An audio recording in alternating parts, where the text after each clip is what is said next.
know, right, that partnership tax is not for the faint of heart, and that we've got to keep the momentum, right, and get to the promised land of completion.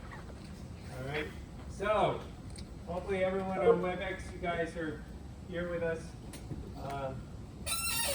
metaphorically, figuratively. Let's just review where we are quickly and then off to the races we go. All right, so chapter 1, becoming ever clearer and clearer of what chapter 1 is about and the pros and cons of establishing a partnership. Chapter 2, formation issues. Sorry to be beating you over the head with this, but formation issues can happen at any point during a partnership's existence. Just code sections are always fun to keep in mind, no exception here. We have 721 and just in the corporate area, 351, right? That you guys should keep those two code sections separate and apart, but again, when people talk about business formations, those are your two go-to sections.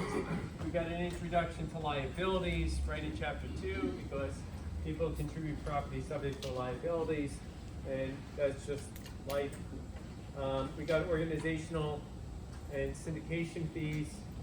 We got code section 709, and again in the corporate realm, 248. In the individual realm, startup expenses 195. They all three code sections, virtually identical in nature.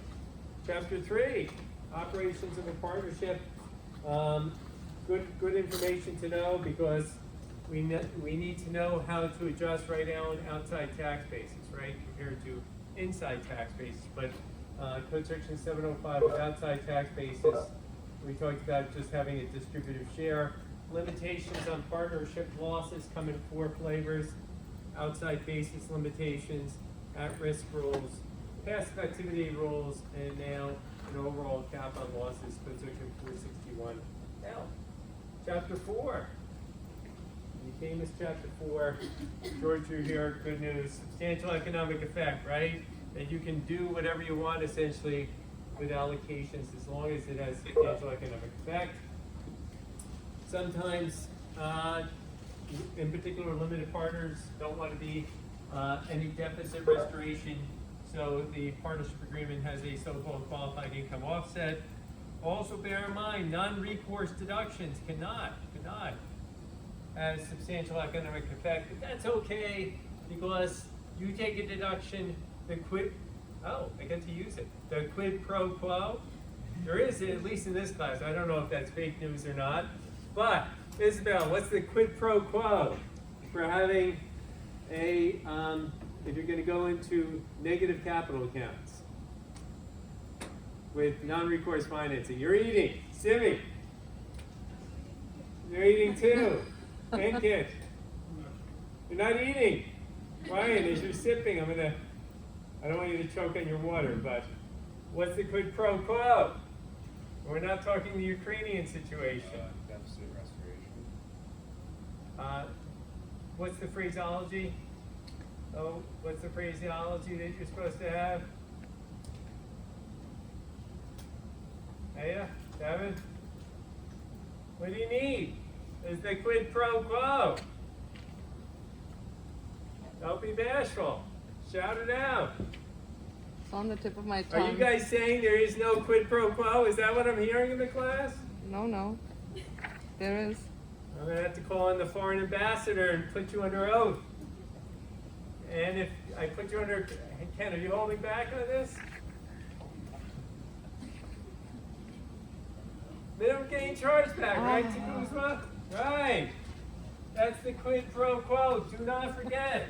Because many partnership agreements, right, will have a minimum gain chargeback, and that permits negative capital accounts. Not as many accountants say negative basis. Cindy's afraid to eat because she's afraid of it falling, right? Or something like that. I didn't think minimum gain chargeback was funny, but hey, if it is, maybe I didn't get the joke. Anyway, I'm having fun up here. All right, so minimum gain chargeback, quid pro quo for going negative, right? All right. Then chapter 5 talks about, hey, we don't want to give partners carte blanche, right? You can't just allocate willy-nilly. There's going to be some limitations in particular, right, with respect to contributed property, right? We saw that in the midterm exam. Maybe you'll see it again. Partnership interest acquired by gift or purchase in a family context. And then sometimes when allocations vary throughout the year, okay? Partnership liabilities. In general, we're going to keep it pretty straightforward. They come in two flavors, as you guys know, Code Section 752. We have recourse and non-recourse, right, Viva? And for the class, how do you allocate that? Just like in Crane, you get basis, right? Even if you didn't purchase the asset using your own cash, but you use the bank's assets. So 752, what do you do with recourse and non-recourse?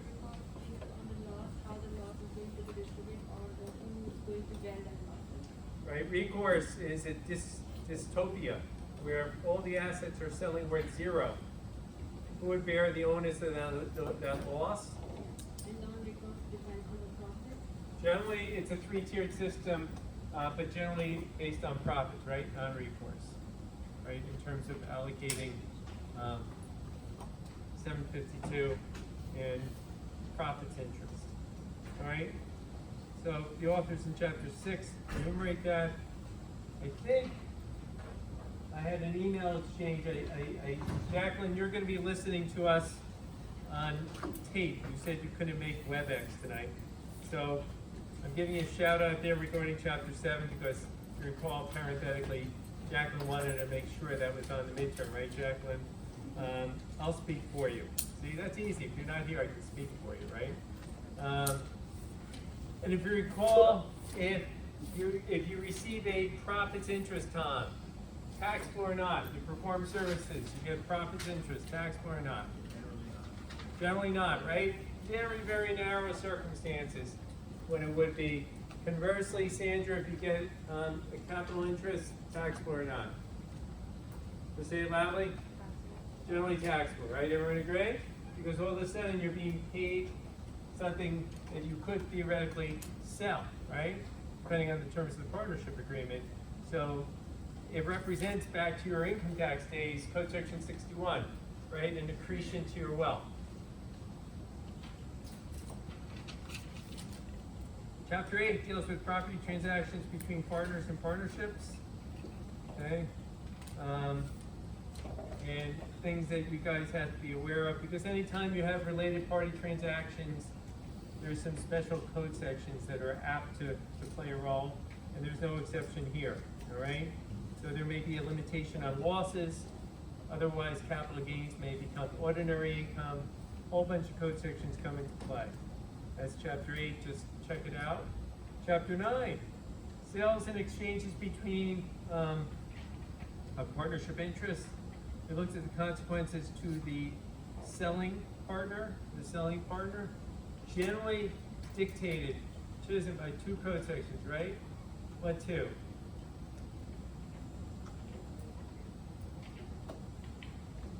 Two code sections. Go ahead, Michael. Okay, and what is, just tell, I'm a client, tell me I'm selling my partnership interest, just talk in general terms, educate me as a client, what would you say with the possible tax consequences of me selling my interest? Just say it loudly, the people on WebEx will get mad at you. Hopefully not mad at you more so than me. So under the Code Section 741, the idea is you sell your partnership treated as a single asset altogether. But then 751 comes along and says, well, wait a second. For your accounts receivable and your inventory, and those are defined very broadly. Those items are really ordinary items that can be treated separately from the rest of the partnership. Can I augment what you just said and then say recapture income too? Yeah. Okay? You don't have to apologize, but I don't want you to foot fault on the exam, all right? So, generally, the general rule captured in 741, right, Kevin? 741 saying capital gains, but there's a carve out, right, for 751, because otherwise, partnerships would be the go-to vehicle to convert ordinary income into capital gains, right? But 751 says no can do. Those assets get pulled out, and we do our three-step dance. right? Three-step dance of figuring, right, Viva? Overall gain. Pull out the 751 gain or loss. Then the balances are filler 741 gain or loss, right? Everyone can do the three-step here, right? No one's gonna get mad at me if I have a problem like that on the exam, right? Because in your practice, everyone in this room, you're gonna, I mean, if you practice tax and you practice it for real, you're gonna buy and sell partnership interests, right? Now, consequences to the buying partner, okay? Consequences to the buying partner. Julia, any consequences? Anything generally you want to tell me as the client if I'm going to buy partnership interest?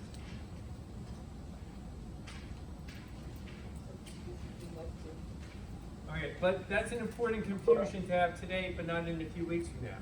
In other words, just make sure that if the question on the exam pertains to a buying, you apply the right code section. Conversely, if it's applying to a seller, you do other code sections are applied, right? So Ramon, you want to take over? I remember what said. So buying partner is going to get the capital account. So say again, what? Who's going to get what? So The buying partner it's steps gonna into the capital account. Okay, keep going. it's what I remember. That's all you remember. EK, do you have any? You want to chime in? Use section 743 743, which says what? to buy it. You can adjust the assets The that fee. you're buying. Can you adjust the? Are you buying assets or a membership interest, guys? You're buying a membership interest. Does that cause the inside basis to change? No, Your outside basis will become your cost basis, right, guys? So whatever you spend on your membership interest, that piece of paper known as your membership interest, will become your outside basis, right? So that's code section 742, right?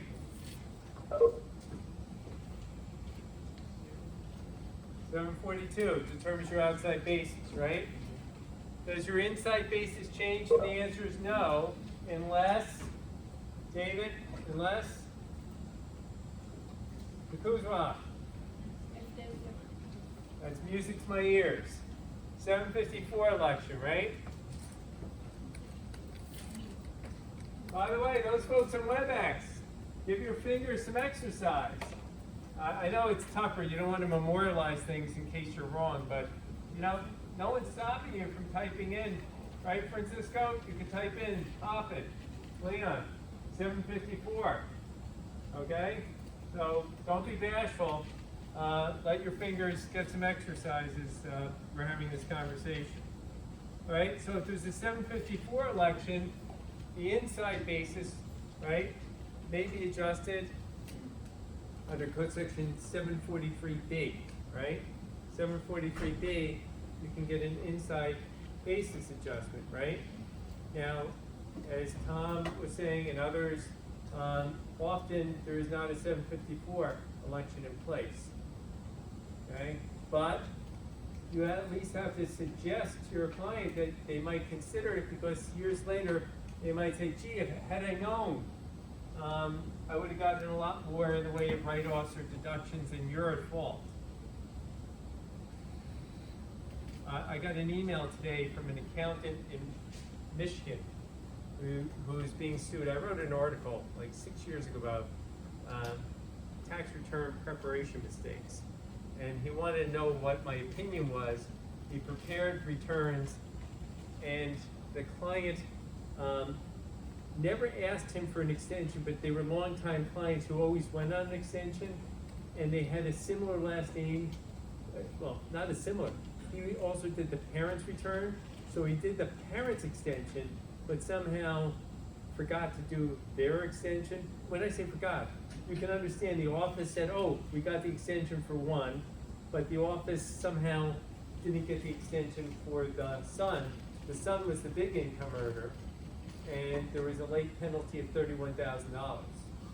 So he wanted to know, was there contributory negligence on their part, because they never technically got in touch with him. So he said, first thing first, did you notify your malpractice carrier? And he said, well, I'm a small practitioner, I don't have any malpractice insurance. Oh. And I said, you know, today it's 31,000. Tomorrow you could make a mistake that's 310,000. You know, no one here, and this is a message for you guys, never practice without malpractice insurance, guys. Just, it's too risky of a world. And I think at the end of the day, notwithstanding that maybe the client should have been more on top of the game, it's really hard to blame your client. And just think if it ever went to a jury. The jury doesn't want to be told that that's their responsibility kind of thing. So anyway, just, you never should be practicing tax or anything else as a professional without malpractice insurance, all right? So, the words of the wise. All right, so consequences to the buyer, generally there's not much, okay? So yeah, there's not much. You get an outside tax basis, but there is this chance that there is a 754 election, right? And if there is, then you do have to make an inside tax basis adjustment. All right, then we talked about operating distributions and the consequences to the distributee partner in particular. And I'm telling you this because I want people to do well on the exam. There are going to be many questions, okay? What is the tax basis of the distributed property, right? Because that's a common event during the life cycle of a partnership. Partnerships distribute property during their operations, and they distribute property on liquidation. So don't be surprised, don't fall off your seat, don't say, I can't believe he's asking this question. If I ask, what are the tax implications of distribution to the recipient partner and to the partnership, all right? And there are differences, and we'll see them today, about an operating distribution versus a liquidating distribution. So people have heard me say this on many occasions, bring a red pen, bring a yellow marker, do whatever it takes. So when you see these key terms of art, operating versus liquidating, you're going to hopefully have an outline that one set of rules apply to one set of rules apply to the other. So just know that in advance. All right. And if you're having trouble or you're struggling with that, then you got to come to me and say you're having trouble. All right. Chapter 10, we also talked about so-called mixing bowl transactions, where someone makes a contribution and subsequently within 7 years gets a related distribution of property, mixing bowl, or I forget the three kinds of leaves we had, arugula, romaine, Cabbage. C for cabbage. Okay. So we had these different things being put into the salad and things coming out. And if you contribute something in arugula, and then within 7 years the arugula goes to another partner, okay? That's problematic, all right?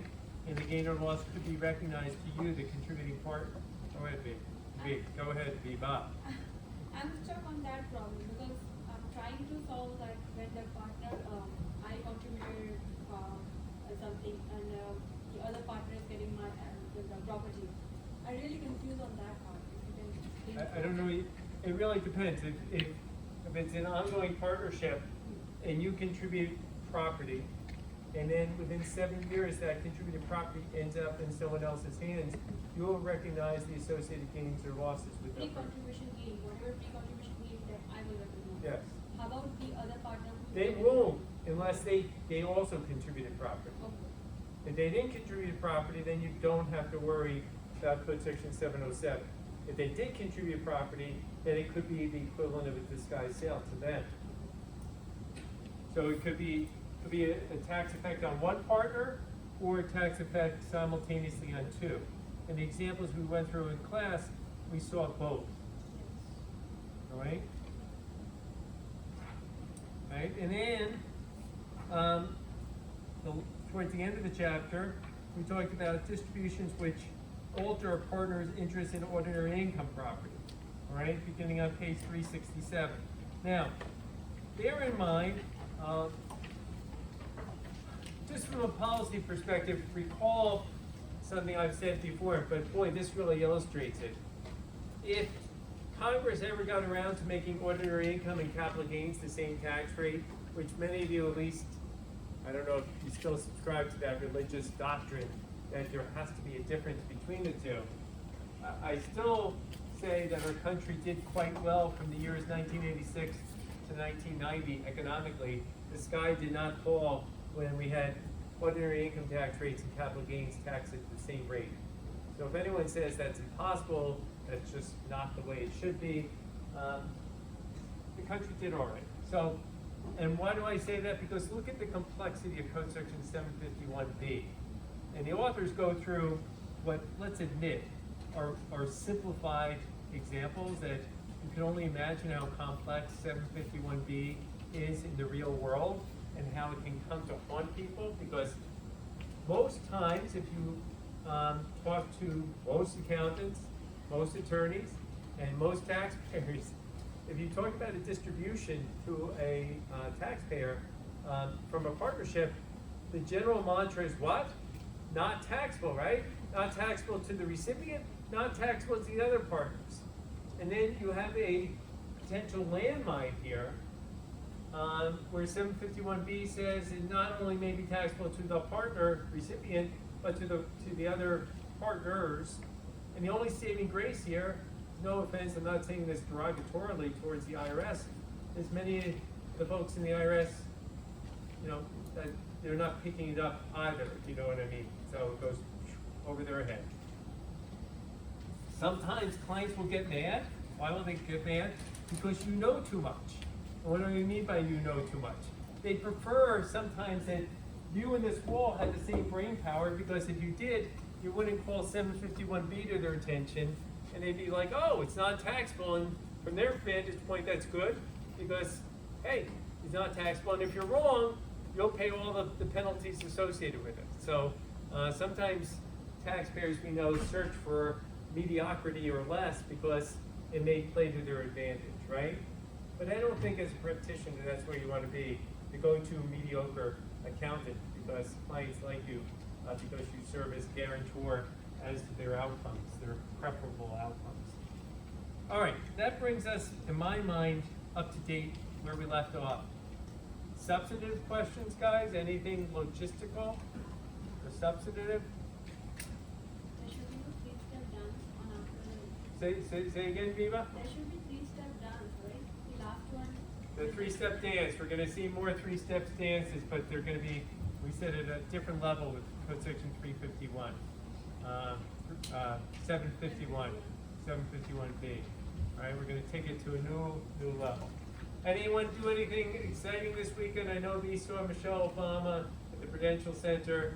Anyone else top that? Do anything?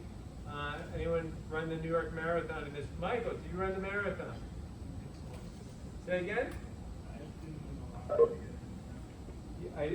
You didn't win the lottery, so you didn't run. All right, anyone else run? No? Anyone else do anything exciting? All right, Ramon, entertain us. I had, it wasn't the weekend, it was today, I had a CPE class, and it was fun.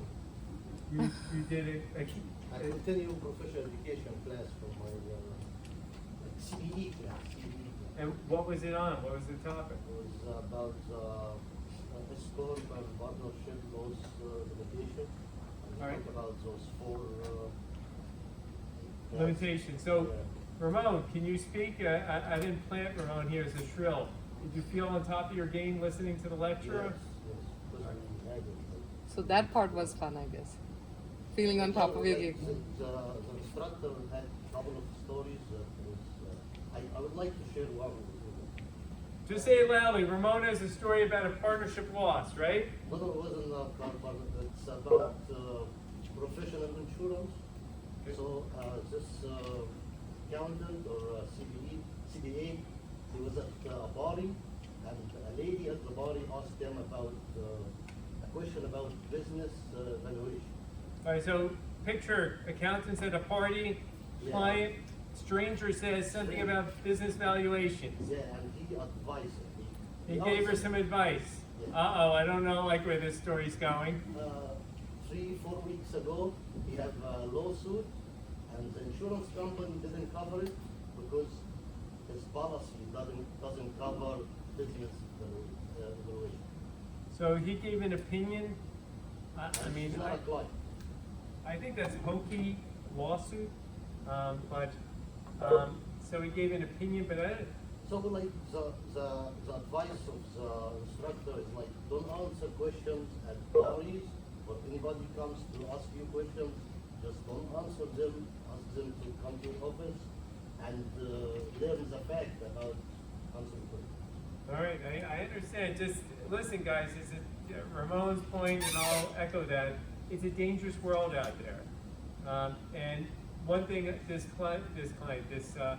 accountant Bamon, the guy who wrote me from Michigan, he said, I've done the returns for 5 years. I wanted to correct it.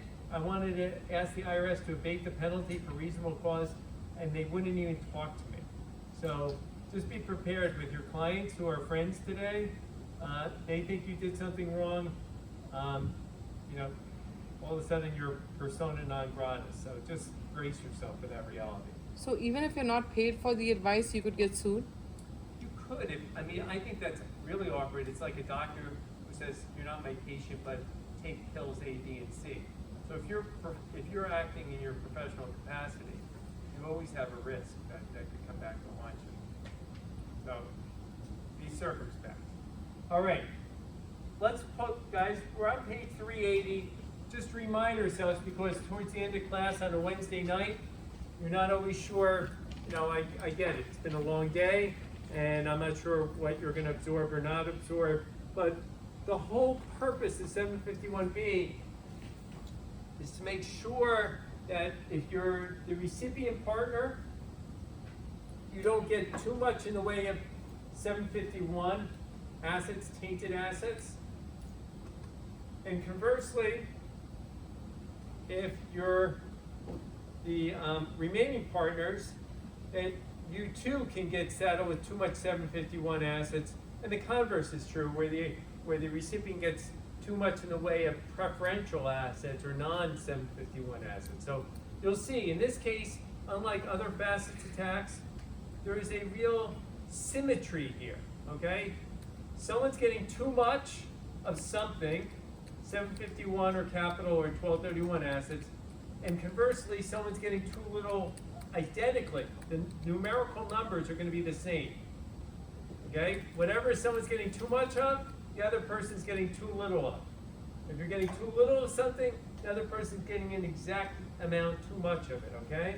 So you can absolutely check your numbers here, because the first step of this whole process is to figure out what is the disequilibrium, right? Who's getting too much of what? Who's getting too little of the other thing? And that number should check out. And if it doesn't check out, check your math. So just returning, I believe we went through problem 1, but just to refresh your memory, we have a partnership with the following balance sheet: cash, accounts receivable, capital asset. Partnership distributes accounts receivable today, and then operating. Notice the word operating, not liquidating distribution, right? Everybody see the word operating, so different code sections come into play. Now, afterwards, A has a 1/5 interest worth $3,000, right? Which makes sense. What page are we on? We're on page 381? 380. 380? 380, 381. Didn't we do question 2? Do we do question 2 as well? I thought we just did question 1. We did question 1 only? In your notes, did you have any answer to question 1? I have nothing. No, I don't have question 1. I have neither, so I'm not sure. All right, that's okay. We'll do question 1. No one has question 1 in their notes, right? No. So we're all going to start off fresh. All right, that's good. All right, partnership distributes the accounts receivable to A in an operating distribution. After the distribution, A has a 1/5 interest worth $3,000, right? Because when you distribute the accounts receivable worth $3,000, A's interest goes from, his capital account goes from $6,000 to $3,000, right? And the total capital account then is 15,000. Everyone agree? And 3 over 15 is how much? 1/5, right? Everyone agree? So everyone's got the numeric part here. You distribute the accounts receivable, the capital account goes down from 6,000 down to 3,000. A's capital account goes from 6,000 down to 3,000. The total capital account is 15,000. What's 3 over 15? 1/9. Everyone agree?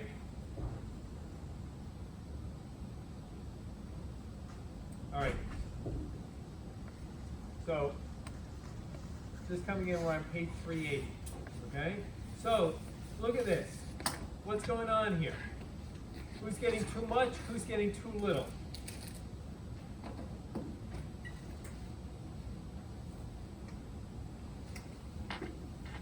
Okay? If you don't get this, not going to be promising. Elizabeth, who's getting too much, too little? What's the too much, too little bit here?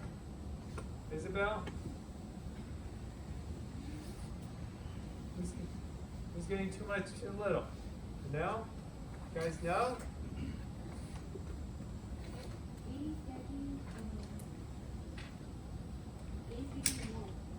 It's getting more, but more meaning what? More of what?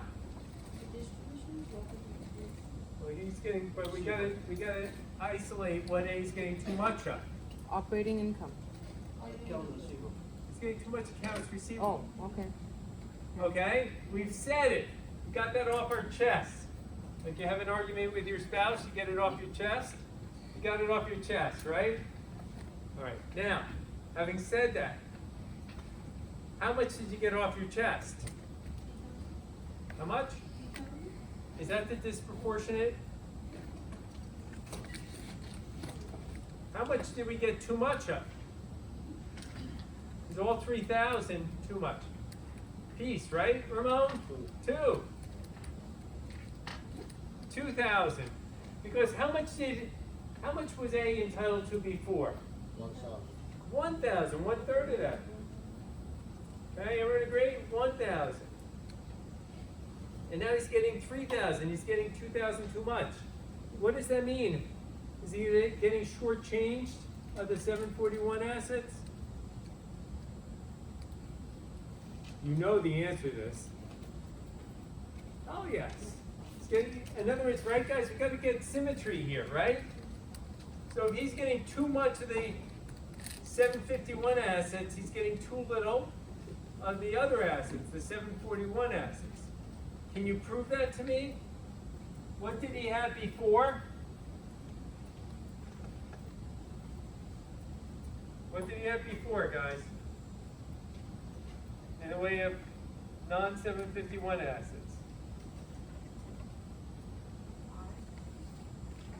I think I heard you. Someone said it? Yeah, Sandra.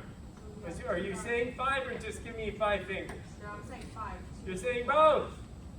You're saying 5 before, right?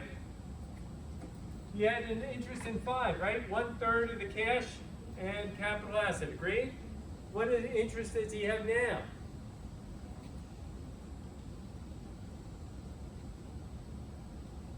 One-fifth 1/5 of how much? of, yeah, 15. Which is how much? 3, yeah. Ah, so he's getting 2,000 too little of the capital assets, right? Everyone agree? Right. Guys, notice the symmetry. If you don't notice the symmetry, it's not going to be a good day. There will be at least one question on the final for the 751 question, okay? Because I gotta, that's sort of like, making sure you're with the program. So you gotta envision at least one simple 751. Everyone see A's getting too much of $2,000 too much of the 751 and 2,000 too little of the 741. And those numbers will always work out identically. Right? Everyone agree? All right. So, because if you get that first step wrong, game over, right? If you don't get that first step right, guys,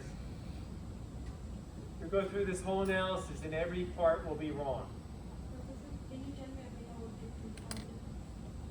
2000? 2000 what? See, before the distribution, if we before that A will get the 1/3 of the account receivable should be 1000. Right, now he's getting 3,000, so he got 2,000 too much. Oh. And he would have gotten 1/3 of the cash and 1/3 of the capital assets, right, which would have equaled 5. But now he's only getting 3. He's getting 1/5 of that. He's getting 2,000 too little. Right?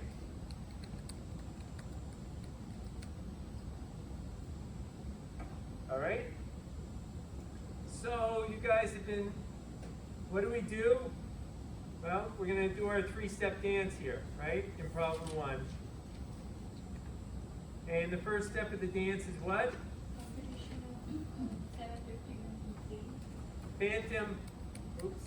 Phantom distribution, right? A phantom distribution.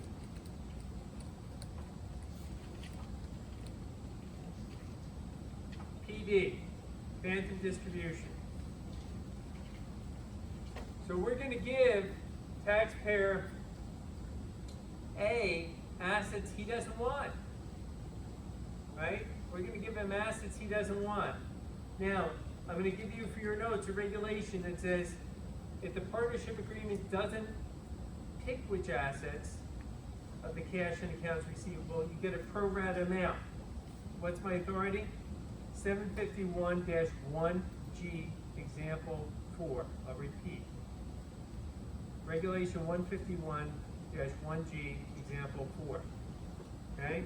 And there's 6K of cash, 9K capital asset. Last I checked, that totals 15,000, right? And in the absence of an agreement, our taxpayer is going to get 6/15, which is equal to 40% of the cash. Well, the cash is 40%, and 9/15 of the capital asset, right? Because they're going to get a pro rata amount. Pro rata amount.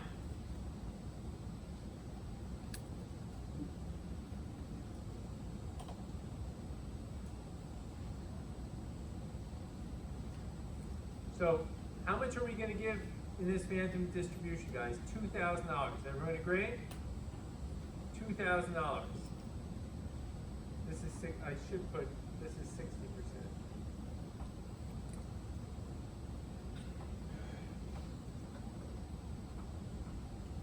So he's going to get of that $2,000, $800 cash, and $1,200, right? $1,200 of the capital asset, 60% of $2,000. And when you look at the $1,200, what's the tax basis of that capital asset, guys?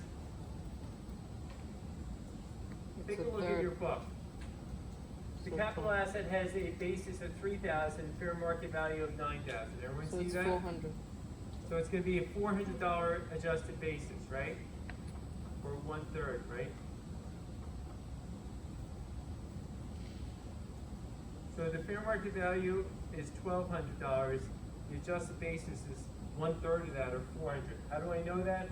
Because look, the capital asset has an adjusted basis of 3,000, fair market value of 9,000.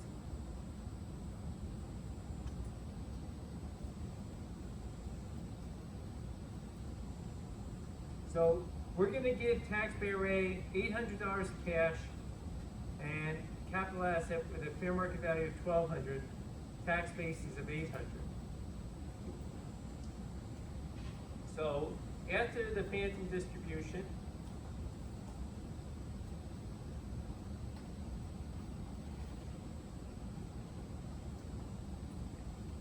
we have this basis fair market value. So you're really going to have to know your rules with respect to operating distributions that we looked at last week, because we're going to distribute this property 2A. What's gonna happen to the basis of the capital account?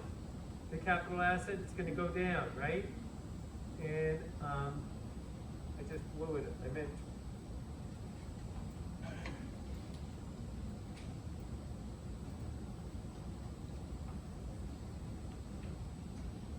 It's gonna go down by how much? $400, right? The inside base is gonna go down by 400. The fair market value is gonna go down from 9,000 to 7,800. That's minus 1,200, right?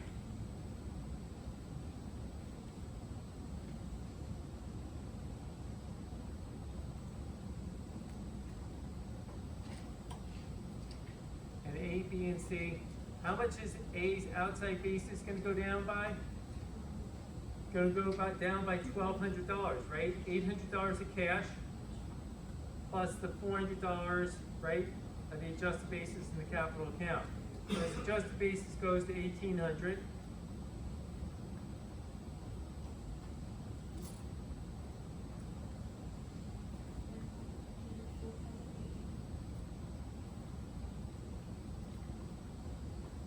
Fair market value should be 4,800, 6,000 minus 1,200.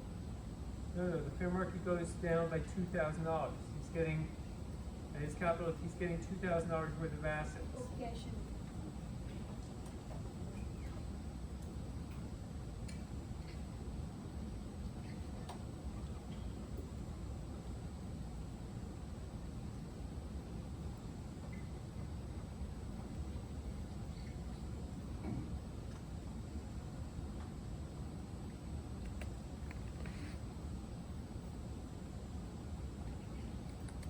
Okay? All right, but you guys know and I know. So Professor, we can't see the right side of the board. I don't know what that means by you can't see the right side of the board. You can't see the balance sheet? So I see, for example, in the first line up to where it says 80, but then just circle something. And then underneath, they just, I believe it says 4,000, I'm not sure. 400 is the adjusted basis. The adjusted basis of the property we're distributing, the capital asset is $400. You see that? If you don't see it, it's $400. This asset that I'm circling, the adjusted basis is $400. Do you see the balance sheet of A, B, and C? Yes or no? Not the numbers to the far right. We see the adjusted basis, but the fair market value, well, I guess we can, Professor, can you tell it's just cut off. Elizabeth, can you close your the chat side of your screen? I don't have the chat side. Elizabeth, can you hear Carlo? Close the chat box. The side Close where the you can- chat box, I'm I being told. did, I don't have it. Usually that works for me. Usually Carlos is saying it works for him. Okay, then forget it. Alright, sorry. I'm gonna try, Okay. I'm gonna try to move it over, when I do the next one, I'm gonna try to move it over so it's closer to the left, so you should have an easier time to see Okay. it, okay? Thank you. Alright, so the fair market value, guys, for those who can't see in WebEx, for A, his capital account is 4,000, for B, it's 6,000, and for C, it's 6,000. So that's what you should have if you can't see it. A is 4,000, B is 6,000, C is 6,000, the total equals 16,000. All right? But let's keep in mind, that's step one, right? Does A want this? A does not want the capital account. A does not want the cash, right? So what's step two in our dance here, guys? A constructed distribution or exchange, okay? A is gonna get rid of the capital account, the capital asset, and he's gonna get rid of the cash. What's he gonna get in return? What's A gonna get in return? What does A want, guys? Neil? 2K inventory. Just say it loudly. 2K inventory. 2,000 of inventory, right? Yeah. So we're gonna have a constructive sale. A's gonna sell, right, his capital asset worth 1,200 with a basis of 400, right? Everyone agree? So A is going to have a gain here of 1,200 minus 800. It's going to have a $400 gain. What kind of gain? Capital gain. Everyone agree? Did I just do that right? I apologize. It's not 1,200 minus the adjusted basis is 400. So he's going to have an $800 capital gain, right? $800 capital gain. And he also is going to use the cash, right? He has $800 in cash. Thank you. But on the cash, he's not going to have any gain, right? And he's going to acquire the accounts receivable, right? He's going to acquire the accounts receivable. What will be his basis in the accounts receivable, guys? Why do you say zero? He's buying it. 3,000. No, he's buying 2,000 of accounts receivable. What's his basis in the accounts receivable? 60,000. No, 2,000. He's buying the accounts receivable. He's paying He's also. buying the accounts receivable using cash and the capital asset. So his basis in the accounts receivable will be $2,000. Just a normal 1001 exchange, right? And what's his basis? It's his cost basis. It costs him $2,000. That's his basis, right? $2,000. Hey, you here? Don't lose me. Don't lose me. Stay with the program.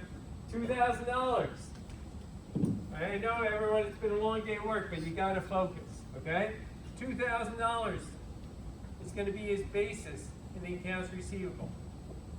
Now, does that have an effect to the partnership? Does the partnership have any bearing here? And the answer is of course. They just use, right? Just use the inventory, right, to purchase cash and a capital asset. So guess what the partnership's going to have? 2,000 of ordinary income, right?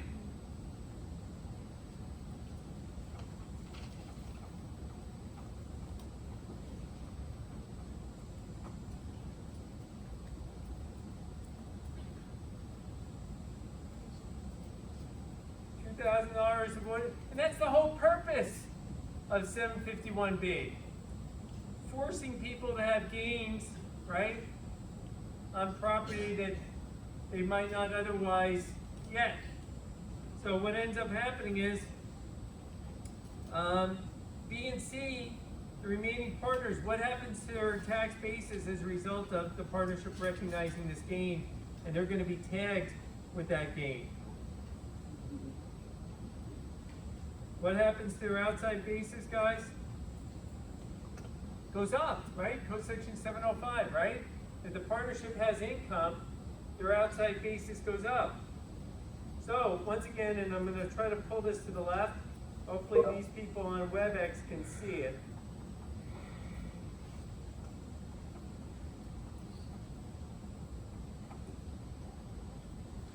Cash receivable, capital asset. Now what happens to the accounts receivable? We got rid of 2,000, right?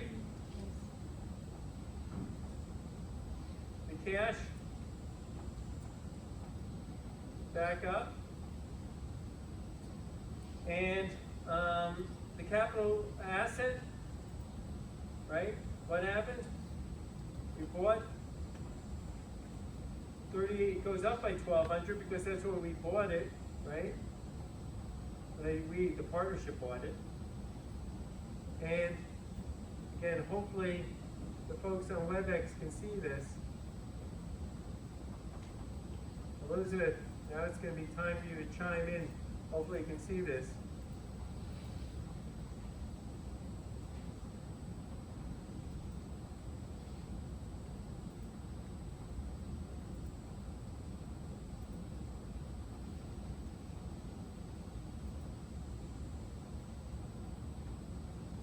Notice how B and C's outside basis, right, went up by 1,000. Because the partnership recognized the gain.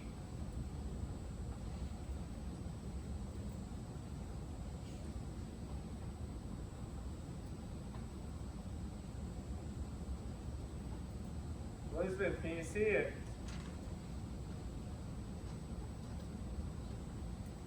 Yes, it's better, thank you.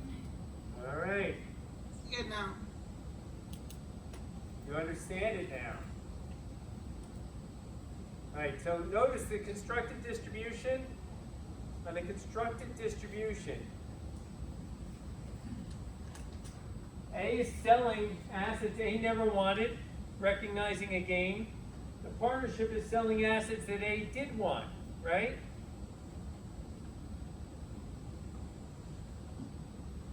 Everyone agree? But A still only has 2 out of the 3,000 of accounts receivable, right? And A wanted how much of the accounts receivable, guys? 3,000. 3,000. So what's the last leg of our journey here?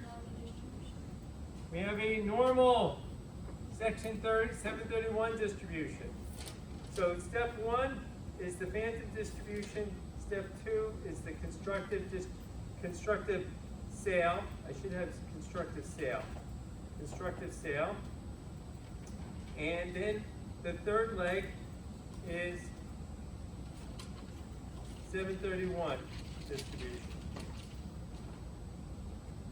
And you guys all used to this. We're distributing $1,000 of accounts receivable to A. So this is all what we did last week.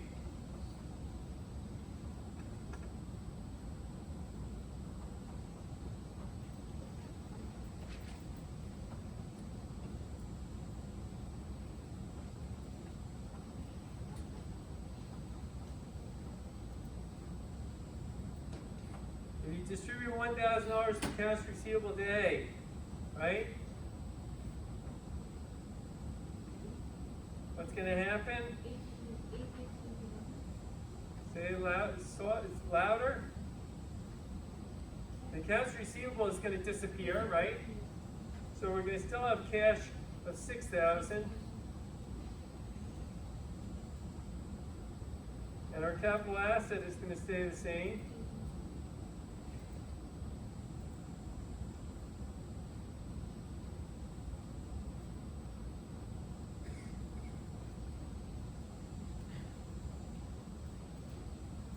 And what about A? Does his outside basis change, guys? He's getting $1,000 worth of inventory. Does his outside basis? Gonna go down, so it's not. Why? Guys, under 732, the basis was 0, right? The accounts receivable basis, right, is 0. So when you get a distribution, don't you usually just assign whatever the inside basis is if you have sufficient outside? So the basis to him is 0, right, in the accounts receivable, and then $1,000 of accounts receivable. Agreed? Just a normal distribution, guys. So A is going to take a 0 basis in that $1,000 of accounts receivable. Does his outside basis change? No, right? There's no downward adjustment. Does his capital account go down? Yes, right? Because the inventory is worth 1,000. And B and C, the effect is the same. There's no.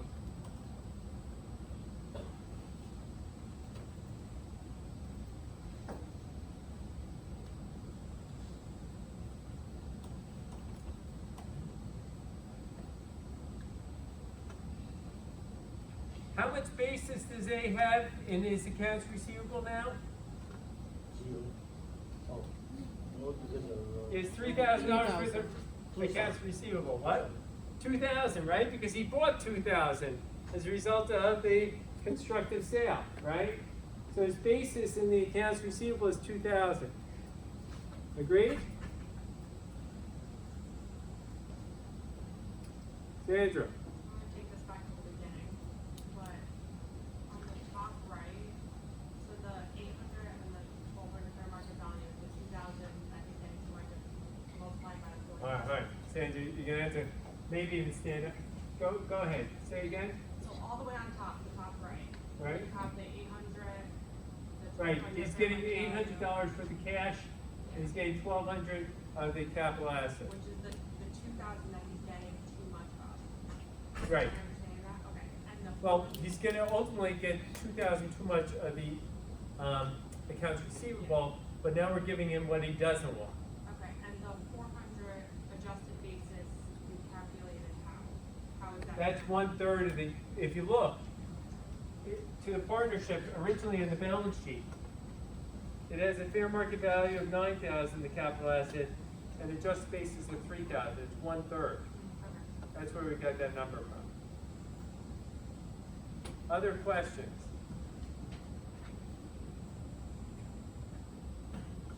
You can only imagine in a complicated balance sheet of a partnership how complicated this whole ordeal could be. All right? 751B is not for the weak of heart. And it requires that you really know every facet of distributions, right? Because at each point you can screw up here. But if you don't get the first step right, which is what is the amount of the disproportionate distribution, nothing else is gonna work, guys. So it's, step one is the most critical, sets the tone.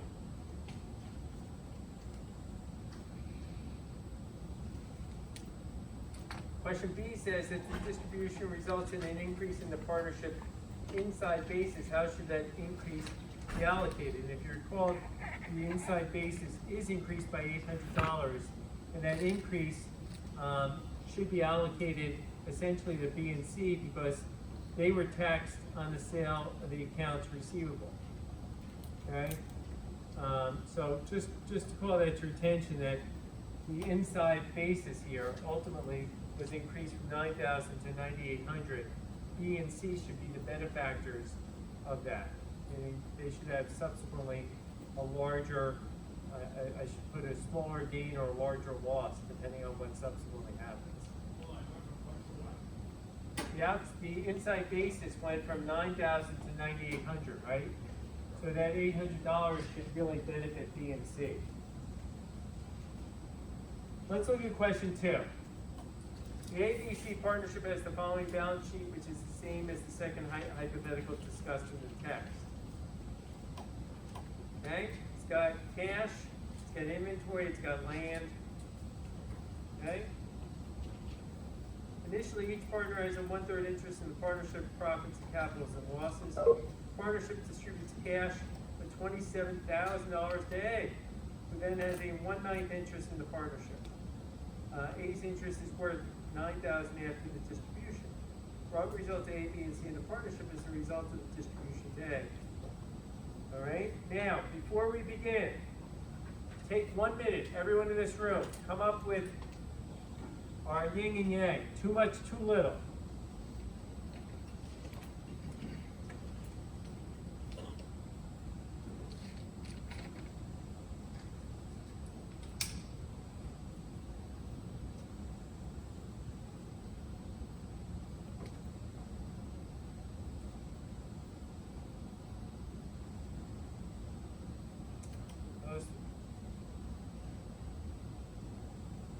Folks on WebEx, don't be bashful. Type in a number.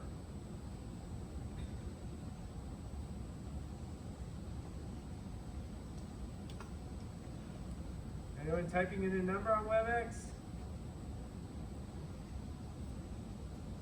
Corey, you ready with a number?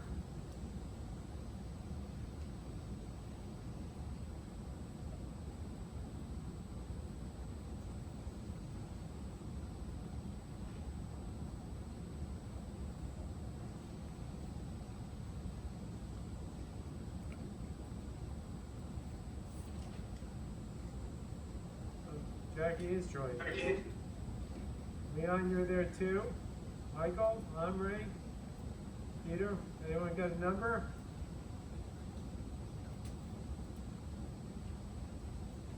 All right.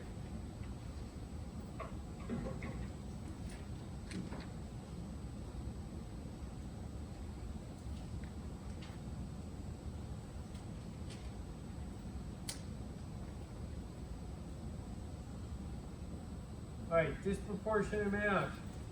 Julia. Have a number?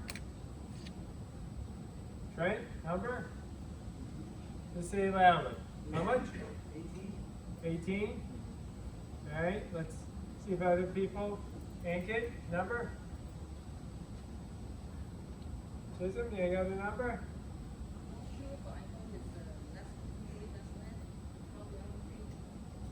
Who's getting too much, too little? Just say it loudly. Too little inventory. But that wouldn't be true because you're mixing apples and oranges. It's got to be one or the other. Yeah? There should be a gut reaction. What is he getting too much of? Cash. Getting too much of cash, and what he's getting too little of? Inventory. Inventory is it's inventory, right?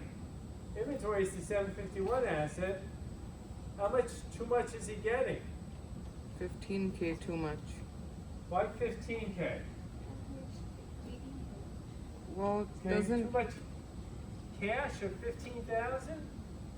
18,000, cash will be 12,000 and capital of I I mean- one thing for sure, guys, you should be able to eyeball something. shouldn't he? I mean, he owns $12,000 of the cash, so that's what he should get, and the rest is 27 minus 12, which is 15. Yeah, but I think you're doing that wrong, Dave, because you gotta group this. Cash and land are one Oh. basket. Then, 18,000. So then it's 3. 40. On one hand, this is easy. Ben, you're holding back? Got a number? David? You should be able to eyeball this. And scratch your chin. Maybe that would help here, guys. If you scratch your chin a little bit. And say, Oh, 24 then. It's 14. what did he start? What's the negative asset here? What's the bad asset? Inventory. Inventory, right? Everyone agree that's the 751 asset. How much inventory was he entitled to before? 12,000. Okay? I like the way you think. How much is he entitled to after? After the distribution, Yeah, 4. 4. Because he's a one-night partner, guys. 1 night at 36 is how much? 4. Yeah. Aha. Everyone? He's getting how much? 8,000. 8,000 too little of the bad asset, right? He started off with 12, and once the cash is distributed, he's only entitled to 4. Right, EK? So he's, no, you're shaking. You agree he's entitled to 12,000 of inventory, which is something no one wants, right? Appreciated inventory. And he would have been saddled with 12,000, but after the cash distribution, right, he's only entitled to 4. That means he's getting 8,000 too little of the inventory. Fine. Everyone agree he's getting 8,000 too little. Chisholm, you got that? Yeah. All right. So everyone's feeling a little comfortable. Can anyone prove to me that he's getting 8,000 too much? Because we all exist, we in this room, we want to sleep at night. So I told you, here you can prove it out. Can you prove to me he's getting 8,000 too much of the non-51? Non-751. Can you prove to me he's getting 8,000 too much of the non-751 assets, right? Because we like to see that, right? How much was he entitled to before? Before any distribution was made, how much was he entitled to of the non-751 assets? He was entitled to $36,000 in cash and $36,000 of land times 1/3. What's 72 24. times 24, right? Everybody agree? So entitled to 24. After the dust settles, he has a 1/9 interest, right? Times what? Times 72. How much cash is left once the distribution is made? It's not 72 anymore. There's only 9,000 in cash, right? Everyone agree? Once the cash is distributed, he's entitled to 1/9 of how much? How much cash is left? 9. 9. So that's 1,000. Okay. And how much land is he entitled to? 1/9 of 36. 36, which equals 45. Right? Everyone agree? What? 9 plus 30. Oh, okay. Yeah. 9 plus 36 is 45. Okay. Right? And 1/9 of that is how much? 5. 5. Right? So he's entitled to that, and he's getting 27 of cash. So, right, he got 27 of cash. So he's entitled, after all the dust settles, of 32, right? Well, before we had 1/3 of 72, which equals 24, and now he's entitled to 32. Guess what? So this is the before and after. And notice the difference is 8, once again. Now, truth, it was a lot easier to just look at the inventory. Everyone agree? You saw it. He was entitled to, right, beforehand, 12,000 in inventory, and as Ramon said afterwards, he's only entitled to 4, right? 1/9 of the inventory. And that difference is 8. But now you can see he's getting 8 too much of the non-751 assets, right? The 72, we took it for the cash and capital assets? Yeah.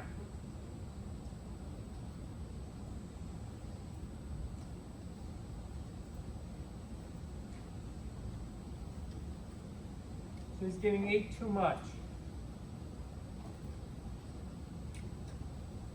Everyone got this, because I want to erase it so I can get the next part on the board. Anyone having a problem with this? Because I'm gonna, well, I won't erase it. I'll just go to the next. All right. So what do we have to do now that we know? Now that we know there's 8,000 too much of the 741 assets going to our client. What do we have to give him? Do a You phantom gotta give him what he distribution. doesn't want. How much do we have to give him of inventory? 12,000. 8,000. Oh, 8,000. Give him what he doesn't want. Okay. All right. So step 1, phantom distribution of what? $8,000 of inventory.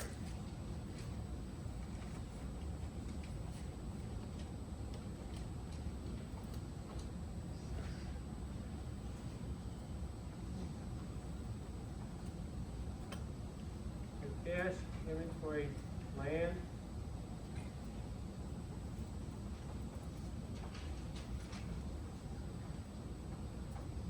So now, guys, you've been through this exercise.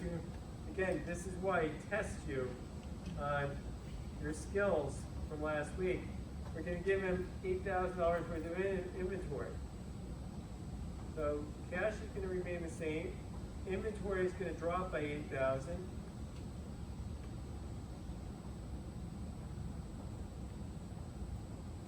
Everything else is going to remain the same.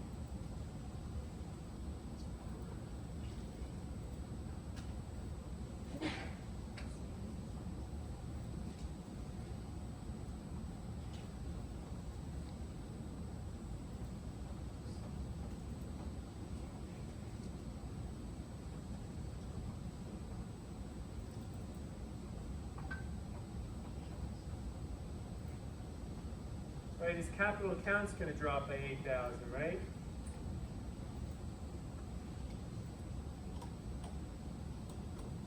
Now, everyone got that? What's step 2?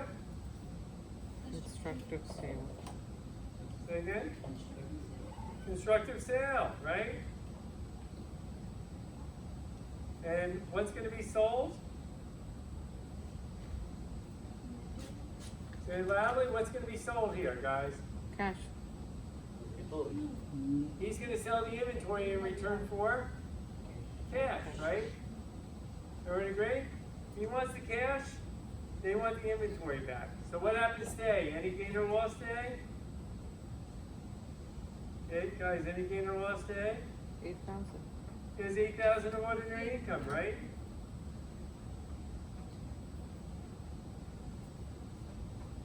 So in the constructive sale, A has $8,000 of ordinary income.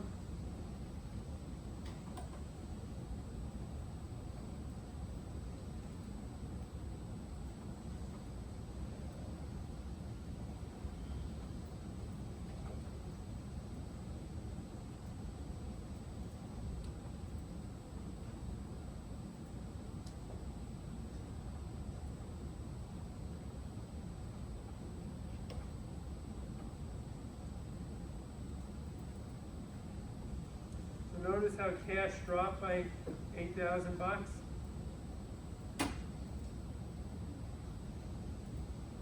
And notice how inventory, the inside basis went up, right, by 8,000.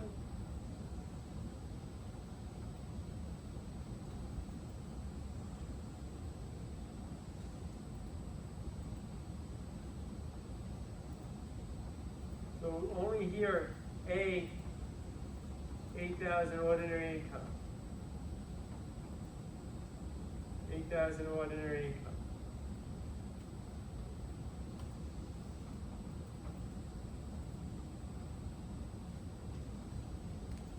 What's the third leg, guys? No, the distribution. Regular distribution, right? Third leg, 731 distribution.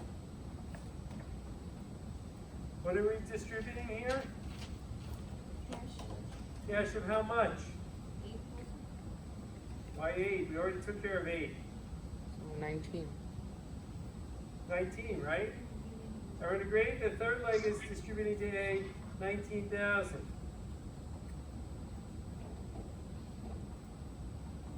Of cash.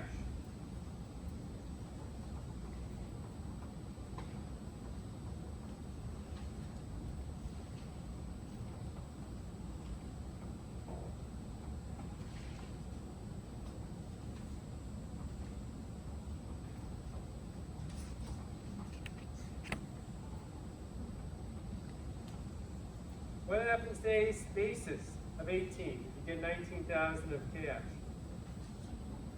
What happens to his Zero. A's outside basis? Go ahead, George. Supposed to get 27 cash, so the 8,000 inventory, so like the cash and you. Yeah, in step two, A already got 8,000 of cash. So now he just has to get the balance. So what happens to A when A gets 19,000, Ron? Not sure? So you get EK, it goes to 0, but that means, right, A's gonna have a $1,000 gain recognition, right? If you get a distribution in excess of your basis, he's gonna have a $1,000 gain recognition, right?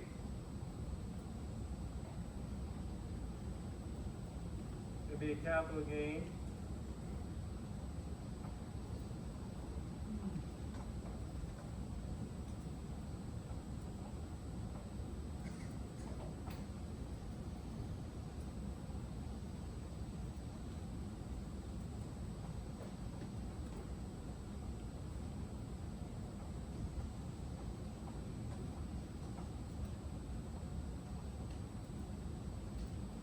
Okay, that's the answer. So A has 8,000 of ordinary income as a result of a constructive sale, and A has a $1,000 capital gain as well.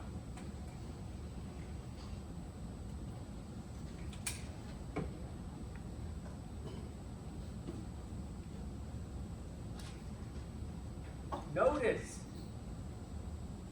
the inside and outside basis now lack symmetry. So that dovetails with, so before I go to question B, everyone's got question A? Those listening on WebEx, do you have it? You know, you said 45, but I'm not sure what that was responding to. All right. Everyone, again, is this mechanical? Absolutely, but if you don't get the first step here, when I say the first step, figuring out what the taxpayer got too much of or too little of, you can tell. The rest of this is never going to work. So that first step is critical. And if you notice, if you look back now, you should be able to see that, gee, in this case, question 2, A's getting a lot of cash, but A also should have got an inventory, right? A was entitled to $12,000 worth of inventory, but after his interest was reduced, was only had an interest in $4,000.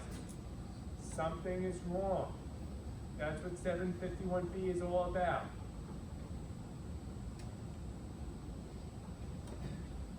All right? Right. So, Professor, a question, and I'm probably gonna sound stupid, but I don't get it. How did you come up with $9,000 in cash on the 731? okay, the $9,000 cash in the 731 is, how much cash did they get? In other words, hold on, you're talking about step 3? Yes. 3, A, let's go back to step 2. Step 2, A got $8,000 of cash, right? And we know A is going to get a total of $27,000, right? We know that. The fact pattern tells us that. So, nothing fancy on my part. It just took 27 minus 8, and we now know taxpayer that the distribution had to be 19. You see? Oh, okay, so with the difference of the other two steps, basically. Well, you got to take in the other 2 steps into account, or else you're never going to get the 3rd step. It's all interwoven. Disaster Got lurks it. every which way if you don't get each step right. You got it? Yes, and I like the formula that you did before, that shed some clarity. All right. Whatever I did, I'll take credit, but All right, thank you. all right. Well, thank you for chiming in. It's a voice from above. All right. You know, it's kind of funny.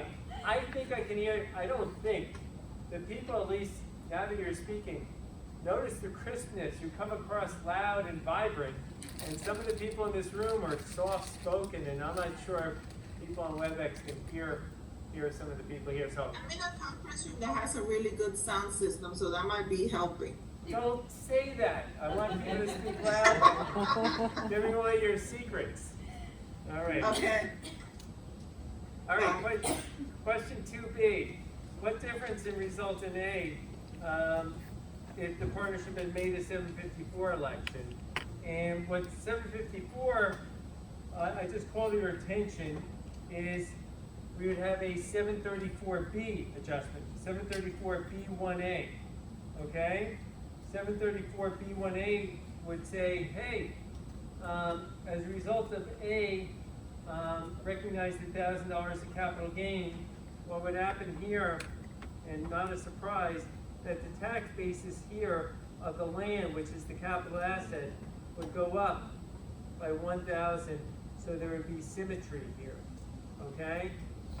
That's the whole takeaway with, remember, the whole purpose of 754 is to have symmetry between inside and outside tax bases.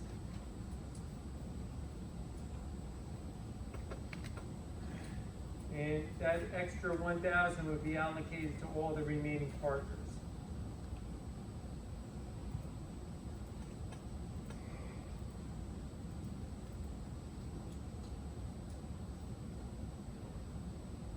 Right? So, we're going to see some more of these examples. So if you're saying, gee, I don't get it yet, well, you'll have to review this, but then we're going to see some more. So just hold off. Question 2C says, assume the inventory on the balance sheet had a basis of 24,000 instead of 0, right?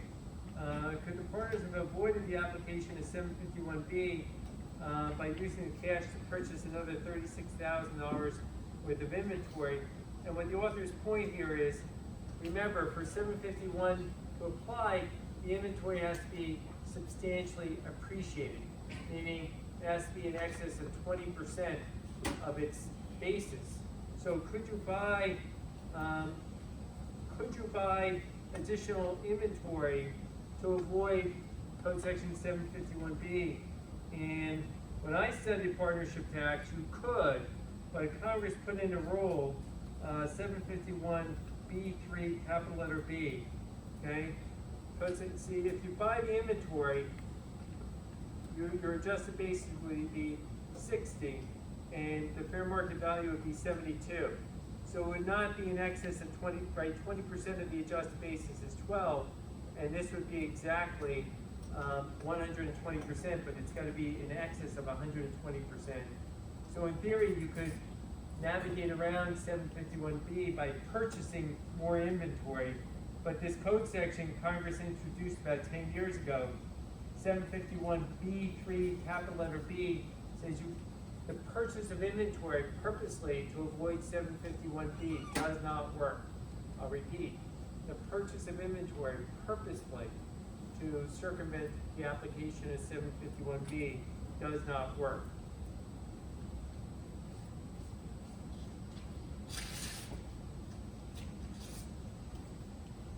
Let's not worry about question 3, not going to come up on the exam. Let's go to question 4, just in the interest of time. Question 4. A, B, and C are equal partners in the partnership which has the following balance sheet. The partnership distributes $9,000 worth of accounts receivable to A and $18,000 worth of inventory to B and C. Is 751B applicable?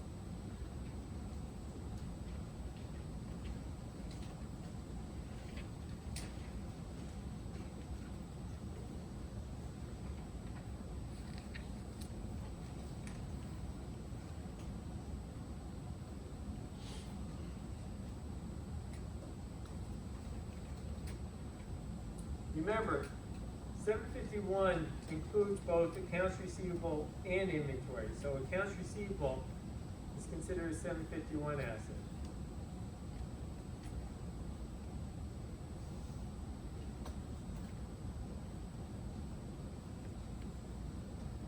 Is this a disproportionate distribution, guys? And Ramon, you're shaking your head no. Why not? We did the same type of assets. Each one is getting $9,000 of 751 assets. Agreed? Everyone agree? You're each getting $9,000. But notice, who's getting saddled with the ordinary income here?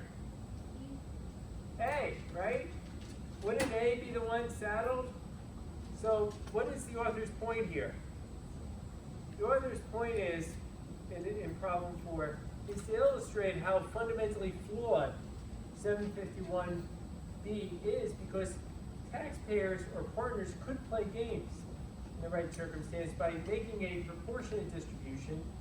Maybe B and C are in high income, or they're subject to high income tax, where taxpayer A isn't. So give A the accounts receivable, give B and C the inventory, and 751B doesn't apply.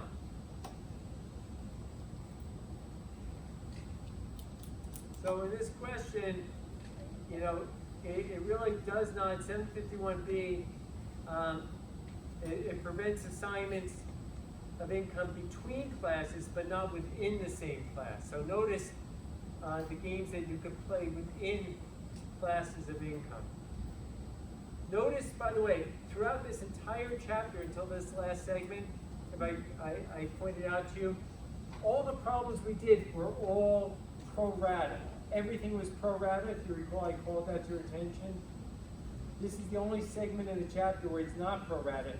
Obviously, question 4 is pro rata, but code section or question 4 illustrates why this code section 751B maybe Congress should repeal. All right. Question 5. So your takeaway from question 4 is that it's not a disproportionate distribution, and you don't I know you're gonna be disappointed, you would not have to go through the three-step process, right? The normal operating distribution rules would apply. You're not disappointed, right, Kevin? Why would I be? No one's ever disappointed if 751B doesn't apply. All right, question 5. A and B are individuals. The partnership has the following balance sheet.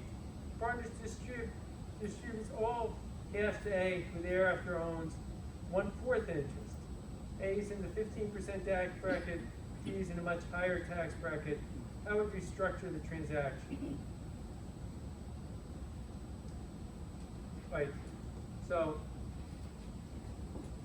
first things first, we have to see if this is a disproportionate distribution. Okay? Disproportionate. So don't say it out loud. Don't say it out loud. Who's getting too much of something? Who's getting too little of something else?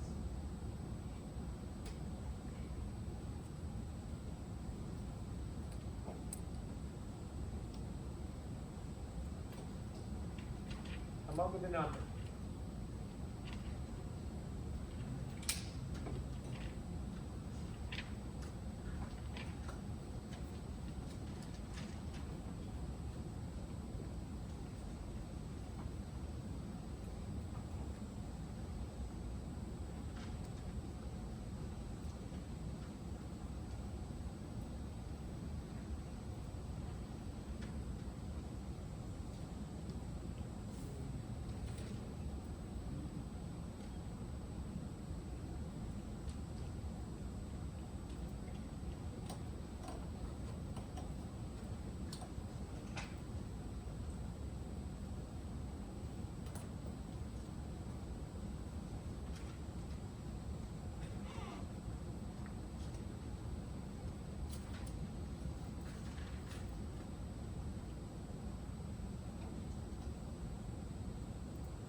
Alright, so what's the disproportionate amount?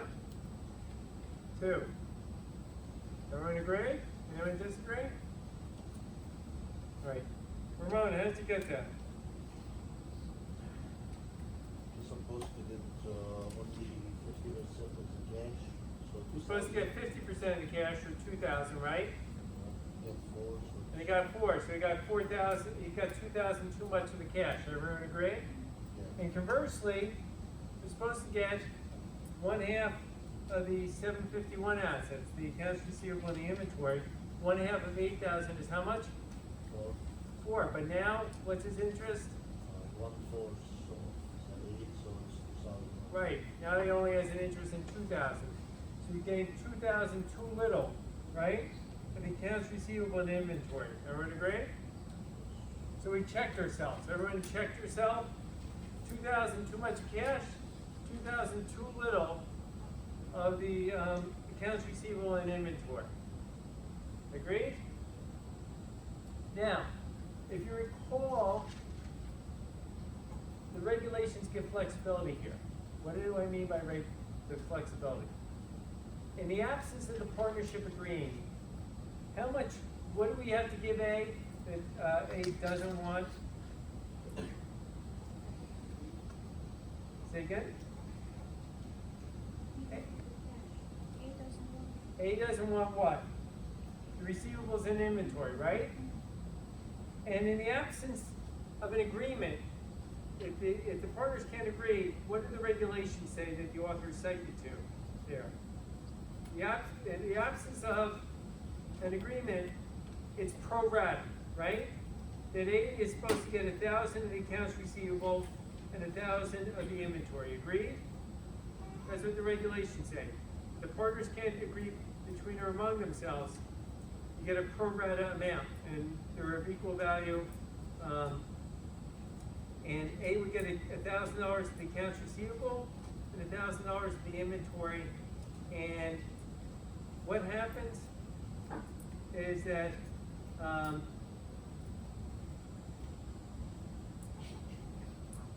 let's just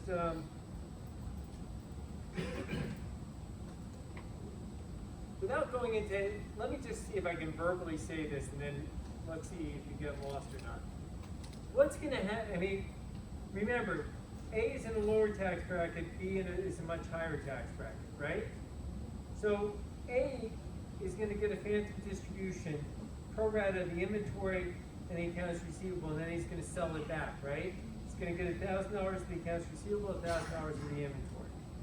And what's going to happen is that, is he going to have, what kind of income when he goes through the constructive sale, guys? He's going to have $1,000 worth of the ordinary income. Agreed? And what could we have done instead? And that's what the author's point is. The partners could have agreed to give A what instead of $1,000 each. In their partnership agreement, they could have had A get $2,000 of the accounts receivable, right? Everyone agree? And then on the constructive sale, what would have happened? A would have had $2,000 of ordinary income, agreed? And the partnership would have had a higher tax basis going forward in the accounts receivable, agreed? Because it's going to take a cost basis in the receivables. So subsequently, taxpayer B is going to have less income, right? Who's in the higher tax bracket.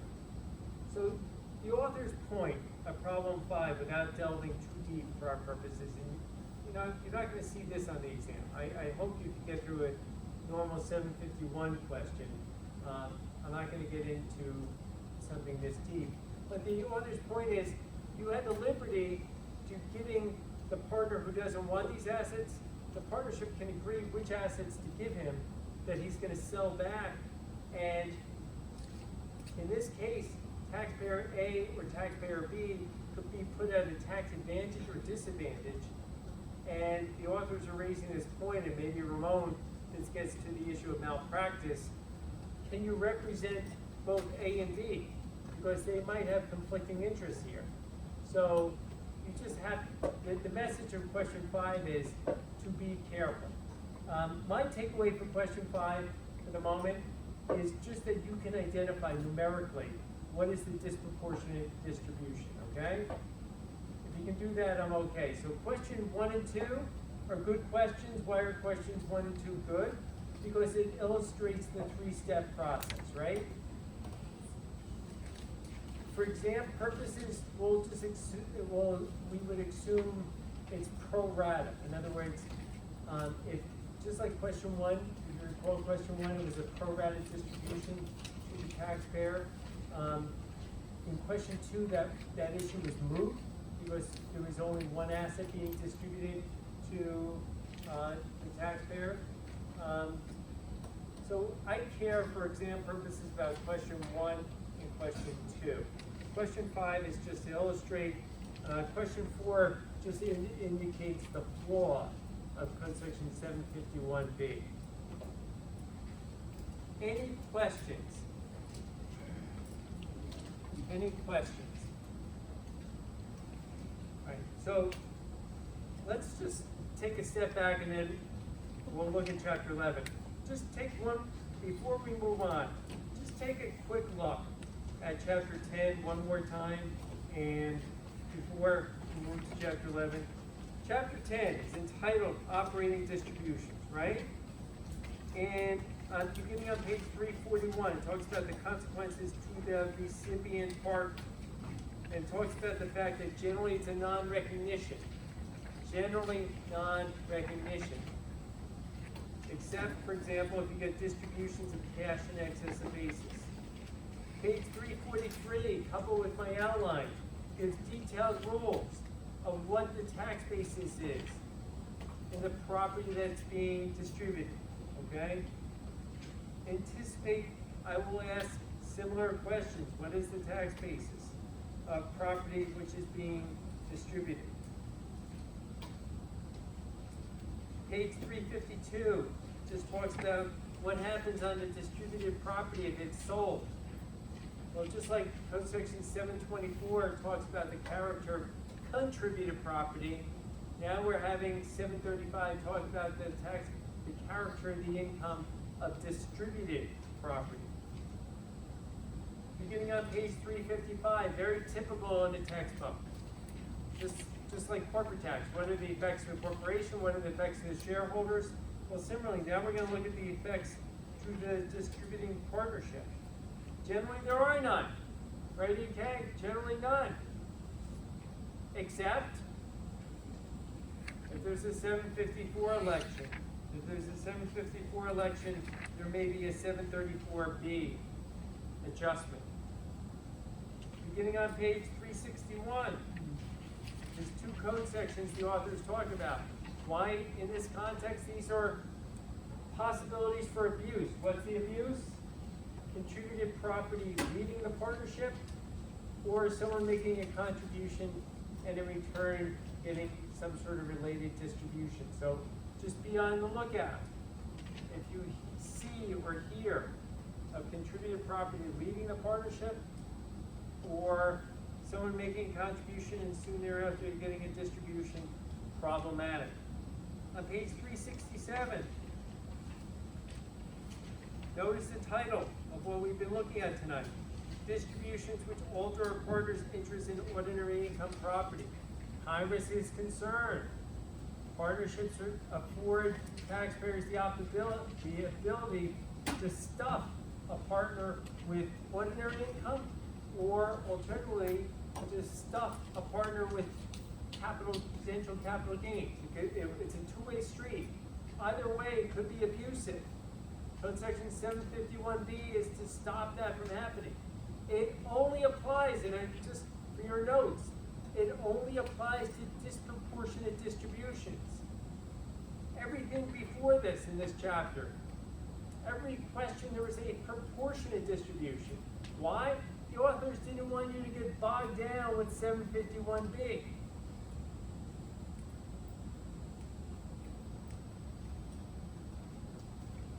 And as you guys can tell, 751B is not for the faint of heart. For exam purposes, don't look for a complex 751B problem, but be aware of this three-step process.